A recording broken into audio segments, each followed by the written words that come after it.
எங்க வீட்டு பக்கத்துல இருக்க ரோடு பார்த்தீங்கன்னா, ரொம்ப மோசமா இருந்துச்சு. அதுவும் மழை பெஞ்சுச்சுன்னா, போக வரவே ரொம்ப சிரமமா இருந்தது. இது வந்து கொஞ்ச நாளுக்கு முன்னாடி பாதி ரோடு வரைக்கும் எல்லாம் பேசி ஃபண்டெல்லாம் வந்து ஜல்லி கொட்டிட்டாங்க. இருந்தாலும் வந்து ஒரு 4, 5 வீட்டுக்காரங்க சேர்ந்து ரோடு போடக்கூடாதுன்னு சொல்லி நிறுத்திட்டாங்க. இது வந்து ஒரு வீட்டுக்காரங்க போட உள்ளனாலுமே அத வந்து ஸ்டாப் பண்ணிருவாங்க. அது வந்து ரூல்ஸுங்கிறாங்க. என்னன்னு தெரியல. அந்த மாரி நின்னு போயிடுச்சு. சரி, போக வர ரொம்ப சிரமமா இருந்துச்சு. இதுவும் பஞ்சாயத்து ரோடு தானே, ஏன் இப்படி போட விட மாட்டேங்கிறாங்க அப்படின்னு சொல்லிட்டு சிஎம் செல்லுக்குலாம் ஒரு 4, 5 டைம் ஆன்லைன்லேயே பெட்டிஷன் போட்டாங்க எங்க வீட்ல. அ அப்பயுமே வந்து எந்த ஒரு ஸ்டெப்புமே எடுக்கல. இப்படியே இருந்தா வேலைக்கு ஆவாதுன்னு சொல்லிட்டு எங்க வீட்லயும் பார்த்தீங்கன்னா, பக்கத்துல இன்னொருத்தரும் சேர்ந்து மேப்லாம் எடுத்து எல்லாம் ரெடி பண்ணாங்க.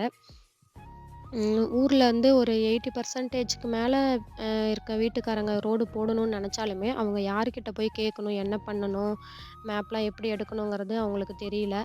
அப்புறம் இவங்க எல்லாம் சேர்ந்து எடுத்து குடுத்து, ஆர்ஐ, முன்சிப், தாசில்தார், அப்புறம் பிடிஓ ஆஃபீஸ்லலாம் போய் பேசி கேட்கவும், ஃபண்ட் இருக்கவும் வந்து ரோடு போட்டு தரேன்னு சொல்லிட்டாங்க.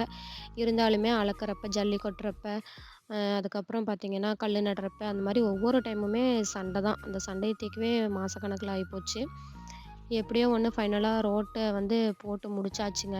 அவங்க ஏன் வேணான்னு சொல்றாங்கன்னா, கவர்மெண்ட் நிலத்த வந்து சேர்த்து ஓட்டிக்கிட்டு இருக்கிறாங்க. அவங்க காட்டு கூடயே சேர்த்து.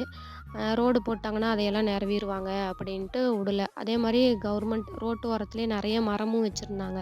அந்த மரத்த வெட்டிருவாங்கங்கிறதுக்கோசரம் உடவே இல்ல. கேட்டா அது என்னுடைய பட்டா நிலம்னு பொய் சொல்ல வேண்டியது.